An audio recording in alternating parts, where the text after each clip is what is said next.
En parlant de job étudiant, moi je vais aller piquer une petite tête là. Donc suivez ces 5 jobs, notamment le dernier qui est méconnu et qui vous permettra aussi d'aller piquer une petite tête au soleil.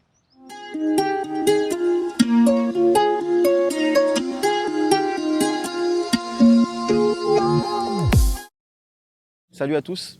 Alors dans la continuité de la première vidéo que j'ai pu faire sur les 5 jobs étudiants faciles d'accès, on m'a demandé s'il existait d'autres postes et effectivement il en existe d'autres. Du coup je vous fais une autre vidéo dans laquelle je vous donne 5 autres jobs étudiants très intéressants pour vous. Le premier, chargé de clientèle ou encore téléconseiller. Donc là j'entends surtout les postes en centre d'appel. Vous allez répondre à des appels entrants de clients, professionnels comme particuliers, et répondre à leurs interrogations. Ça vous est certainement arrivé d'appeler le service client de votre opérateur téléphonique par exemple si vous avez rencontré un problème. Donc voilà, c'est ça le poste de chargé de clientèle.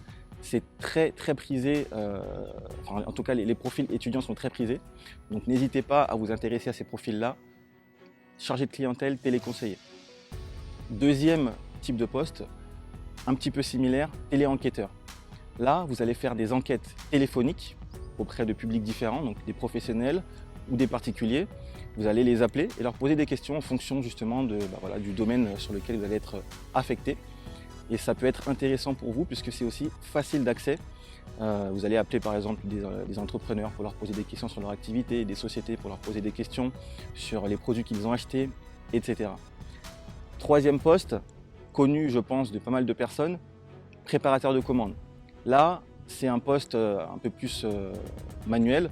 Vous allez préparer tout simplement des commandes. Ça peut être par exemple des commandes, je ne vais pas citer les noms, mais lorsque vous faites des commandes, les personnes qui vont emballer les cartons, donc préparation de commandes à ce niveau-là. Après, il y a différents types de préparation de commandes en fonction aussi des secteurs d'activité. En tout cas, c'est un poste à ne pas négliger et qui peut être très intéressant pour vous. Quatrième poste, testeur de produits. Vous allez tester des produits, différents types de produits, que ce soit des produits cosmétiques, que ce soit des produits de la nourriture, que ce soit des produits high-tech. Et vous allez être rémunéré pour justement avoir testé ces produits-là pour par la suite donner votre avis. Donc voilà, ça peut être très intéressant. Pour les gourmands, bon, ça peut aussi vous intéresser. Et c'est un job qui n'est pas très connu, et qui est très demandé aussi. Beaucoup d'étudiants font ces jobs-là, donc c'est un job, voilà, si vous ne connaissiez pas, penchez-vous là-dessus, testeur de produits.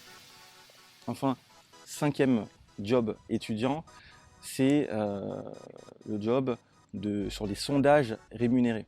Donc là, très peu connaissent, mais vous pouvez être rémunéré suite à des sondages. Donc on va vous contacter, on va vous poser des questions. Ça peut se faire également sur Internet. Il y a beaucoup de sites qui le proposent avec des systèmes de rémunération qui peuvent varier. Donc vous allez répondre à des questionnaires et à l'issue de ces questionnaires-là, vous allez être rémunéré. Alors, ce n'est pas des grosses sommes, mais ça peut permettre d'arrondir les fins de mois. En plus, vous restez chez vous très souvent. Donc voilà, ça peut être très intéressant, je pense. Dites-moi en commentaire si vous connaissez d'autres jobs étudiants. Dites-moi si la vidéo vous a plu. Si c'est le cas, mettez un pouce vers le haut. Et puis, écoutez, moi je vous dis à très bientôt. Salut!